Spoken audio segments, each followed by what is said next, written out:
తర్వాత నిజ బ్యాప్టిజం గురించి ఎట్టా అర్థమయ్యేది. తండ్రి కుమార పరిశుద్ధాత్మనాలు బ్యాప్టిజం అంటున్నారు, ప్రభువైన యేసుక్రీస్తునాలు బ్యాప్టిజం అంటున్నారు. నిజ బ్యాప్టిజం ఎట్టా? మన 1:7 చూస్తే వాళ్ళు అంటున్నారు బ్యాప్టిజం ఒకటే ఉండాలి కదా అని. మన వాళ్ళు అడిగితే వాళ్ళు అవును ఒకటే బ్యాప్టిజం, ఎందుకంటే వాక్యం చెప్తాం ప్రభు ఒకటే బ్యాప్టిజం, ఒకటే ఒకటే మేము కూడా ఒకటే బ్యాప్టిజం అంటున్నారు. అన్న తర్వాత ఏమంటున్నారు, మేము ప్రభువైన యేసుక్రీస్తునాలు బ్యాప్టిజం ఒప్పుకుంటున్నాం, తండ్రి కుమార పరిశుద్ధాత్మ కూడా మేము ఒప్పుకుంటున్నాం, రెండు ఓకే అంటూ ఉన్నాం. నాకు అర్థం కాలే. ఇప్పుడు ఒకవేళ అది డిబేట్ అయినా డిస్కషన్ అయినా తేలిపోవాల్సింది ఏంటంటే మెజారిటీ ఎటు ఉందో అది గెలుస్తుంది. అవునా? అవునా? బ్యాప్టిజం ఒక్కటే. అవునా? బ్యాప్టిజం ఒక్కటే అన్నప్పుడు మెజారిటీ ఇద్దరు కూడా నమ్ముతున్నది ఏంటి? ప్రభువైన యేసుక్రీస్తునాల బ్యాప్టిజాన్ని అవతల వాళ్ళు నా వికేఆర్ అండ్ టీం నమ్ముతున్నారు, యువతల నుంచి వచ్చిన ఈ వర్తమాన పాస్టర్లు కూడా నమ్ముతున్నారు. అవునా? అలాంటప్పుడు గెలవాల్సింది ఏంది అక్కడ?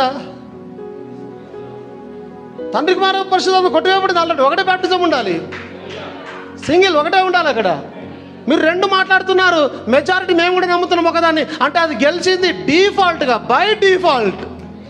1:7 ఈజ్ క్లోజ్డ్, ఇక ముందుకు పోయేదిలే, అయిపోయింది అక్కడ బై డిఫాల్ట్. అని వారు మూర్ఖులై ఏదో చేయాలని ఏదో చేసి ప్రజలను తప్పుదోర పట్టించి నానా రకాలుగా దాన్ని ప్రజలు మభ్యపెట్టి ఏదేదో చేసేసినారు. యాక్చువల్ వారు అది కాదు అక్కడ, అది క్లోజ్, చాప్టర్ క్లోజ్ అక్కడ. ఆమేన్. దేవునికి స్తోత్రం కలుగును గాక. హల్లెలూయా.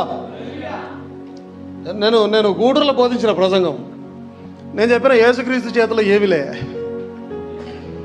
యేసుక్రీస్తు దగ్గరికి పోయి అయ్యా పరలోకం పోవాలంటే నా దగ్గరికి ఎందుకు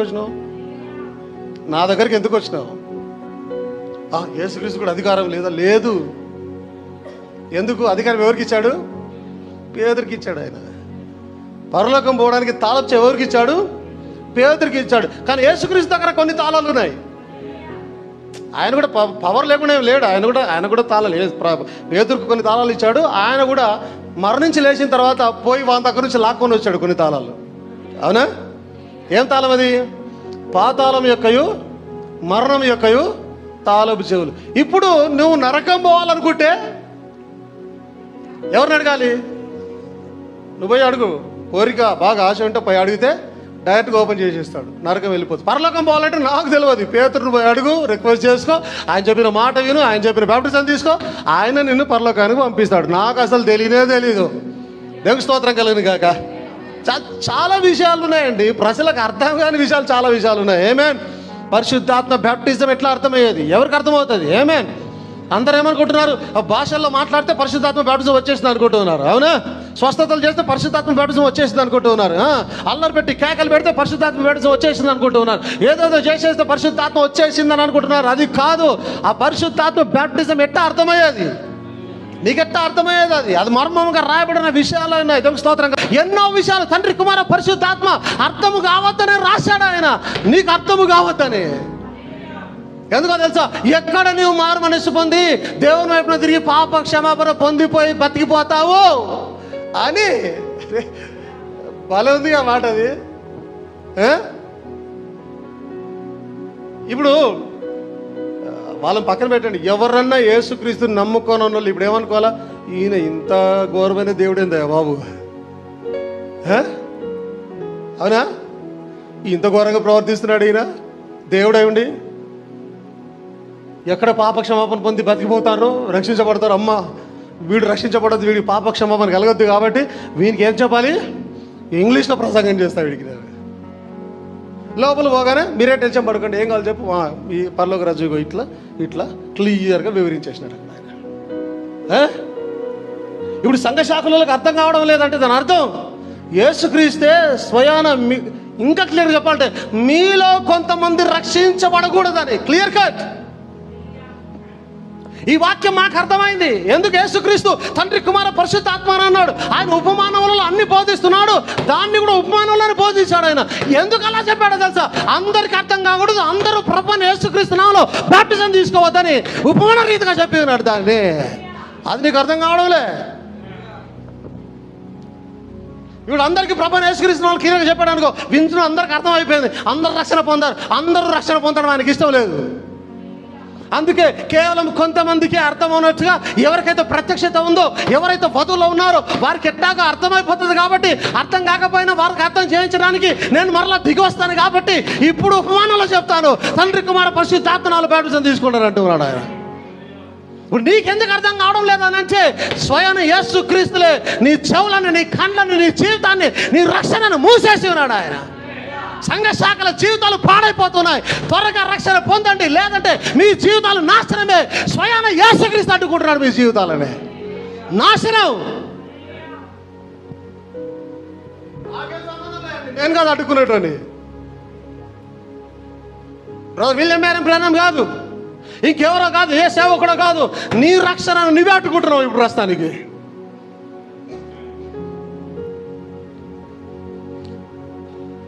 ఏమేన్ ఏమో ఈ మాట రాత్రి చదువుతుంటే గుండెపోట చావాలి ఒక్కొక్కరు. ఈ మాట వాళ్ళు ఎప్పుడైనా చదివారో లేదు, చదివినా కూడా మనకేమనిపిస్తుంది, ఇది మా కొరకు కాదు వేరే కొరకు అంటాడు. ఆయన ఎవరితో మాట్లాడుతున్నాడు? అబ్సల్యూట్గా దేవుని ఎరిగిన ప్రజల మధ్య మాట్లాడుతున్నాడు. కొంతమందే కావాలంటూ ఉన్నాడు ఆయన. యూదుల మధ్య మాట్లాడుతూ ఉన్నాడు. వధువులో యూదులు కూడా భాగమై ఉన్నారు, యూదులు కూడా ఖచ్చితంగా ఉంటారు వధువులో. అలాంటప్పుడు యూదులకు ఈ విషయం చెప్తే తప్పేంటి అంటే అక్కడ అర్థమవుతుంది, అందరూ రక్షించాలని ఆయన కోరుకోవడం లేదు. ఆయన దృష్టిలో ఉన్నవారు, లేదంటే జగదుత్పత్తి కన్నా ముందు ఎన్నిక చేయబడిన వారు మాత్రమే రక్షించబడాలని వారికి మాత్రమే బోధిస్తున్నాడు. మిగతా వారికి అందరికీ ఉపనాలలో బోధిస్తున్నాడు ఆయన. అందుకే తండ్రి కుమార పరిశుద్ధాత్మ నామములో నీకు అర్థం కావడం లేదు వికేఆర్. ఇక సంఘ శాఖలు ఎవరు కూడా అర్థం కావడం లేదు ఆ విషయాలు. అందుకే దేవునికి స్తోత్రం కలుగును గాక. ఏమని హల్లెలూయా. సంఘ శాఖలు దయచేసి ఈ మాటను గమనించండి. మేమైతే ఆల్రెడీ పాపక్షమాపణ పొందుకున్నాం. ఎందుకో తెలుసా?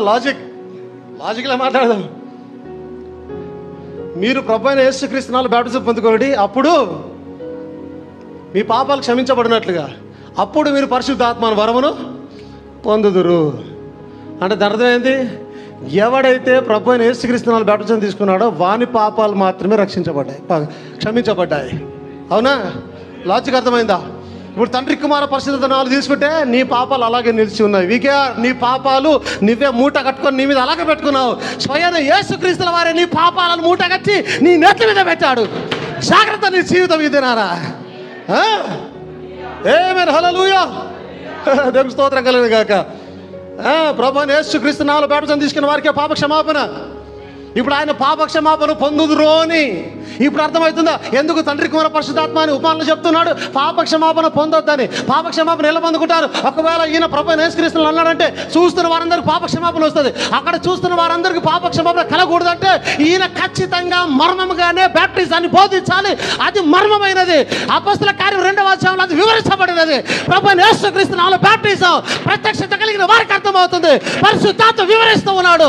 పాప క్షమాపణ కలిగి పరిశుద్ధాత్మ అనే వరాన్ని పొందుకున్న వధువు జనాంగమైన నీ పరిస్థితి ఏంటి?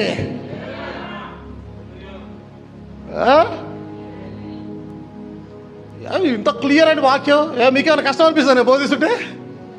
ఏమండి, ఇట్స్ వెరీ క్లియర్. ఇంత క్లియర్, ఇంత సింపుల్ వాక్యం నీకు అర్థం కావడం లేదంటే నీ చెవులలో ఎవరిదో వేళ్ళు ఉన్నాయి, చూసుకో ఒకసారి. ఎవరు వేళ్ళున్నాయి? స్వయాన యేసుక్రీస్తు వేళ్ళ నీ చెవులలో ఉన్నాయి. నీకు వినిపించకూడనట్లుగా. నీ జీవితం దుర్భరం. నీ జీవితం ఒకవేళ మారకపోతే శాపగ్రస్తం. అది యేసుక్రీస్తు అడ్డుకున్నాడు నిన్ను. మేము చెప్పే బోధ నీకు అర్థం కాకుండానట్లుగా. అందుకే ఈరోజు మేము బోధించే బోధ ఎందుకు వారికి అర్థం కావడం లేటే? యేసుక్రీస్తు వేళ్ళు వారి చెవులలో పెట్టేసి ఉన్నాడు ఆయన, వినిపించకుండా, అర్థం చేసుకోకుండా. వారి కళ్ళను మూసేసి ఉన్నాడు ఆయన. కళ్ళు మూసాడు, చెవులు మూసాడు అంటే ఏముంది వాడి జీవితం? ఎందుకు బ్రతకడం? ఇంకా ఆయనను అవకాశం ఇస్తున్నాడు ఆయన. ఇప్పటికైనా నువ్వు ఒకవేళ అంగీకరించగలిగితే, ప్రత్యక్షతను పొందుకోవడానికి ప్రయత్నం చేసి ప్రార్థన చేసి అంగీకరించగలిగితే ఇంకా ద్వారం తెరిచే ఉన్నాడు ఆయన. దేవునికి స్తోత్రం కలిగిన గాక. హల్లెలూయా. ఎవరైతే బ్యాప్టిజం తీసుకుంటారో ప్రభువైన యేసుక్రీస్తు నామములో వారి మీదకే పరిశుద్ధాత్మ దిగుతాడు. అంటే ఎవరైతే బ్యాప్టిజం తీసుకుంటారో వారికే వాక్యము వెలుగుతుంది, వారికే వాక్యం వివరించబడుతుంది. అంటే ఇప్పుడు అర్థమవుతుందా? నీకు ఏదైనా తోటలో ఏం జరిగిందో నీకు ముందు అర్థం కావాలంటే నీకు ఏం చేయాలి? ముందు ప్రభువైన యేసుక్రీస్తు నామములో బాప్టిజం తీసుకో. ఆ తర్వాత అవన్నీ అర్థమవుతాయి. అది లేకుండా నీకేది అర్థం కాదు. ఎందుకంటే పరిశుద్ధాత్మ ఎప్పుడు వస్తుంది? బ్యాప్టిజం తీసుకున్న వెంటనే నీ మీదకి పరిశుద్ధాత్మ వస్తుంది కాబట్టి వాగ్దానం చేయబడింది. పరిశుద్ధాత్మ వచ్చిన తర్వాత ఏదో ఏం జరుగుతుంది నీకు వివరించబడుతుంది. బ్యాప్టిజం అంటే వివరించబడుతుంది, జీవితం అంటే వివరించబడుతుంది, 7 సీల్స్ ఏంటో వివరించబడతాయి, అన్ని మర్మాలన్నీ తెరబడతాయి. నీకు ఇవన్నీ తెలవాలంటే మొట్టమొదటిగా నువ్వు ప్రభువైన యేసుక్రీస్తు నామములో బ్యాప్టిజం తీసుకోవాలి. ప్రభువైన యేసుక్రీస్తు నామములో బ్యాప్టిజం తీసుకోకుండా నువ్వు ఏం చేసినా నీ చెవులలో నుంచి ఆయన చేతుల నీళ్లను తీయడు ఆయన. దేవునికి స్తోత్రం కలండి కాక. ఇప్పుడు మంచుకున్న కళ్ళని ఏం చేస్తున్నాడు? ఎందుకు? నన్ను చూడొద్దు. ఆ రోజున శిష్యులు ఆయనను చూసి గమనించారు, గుర్తుపెట్టారు. ఆ రోజున వధువు ఆయన చూసి గుర్తుపెట్టారు.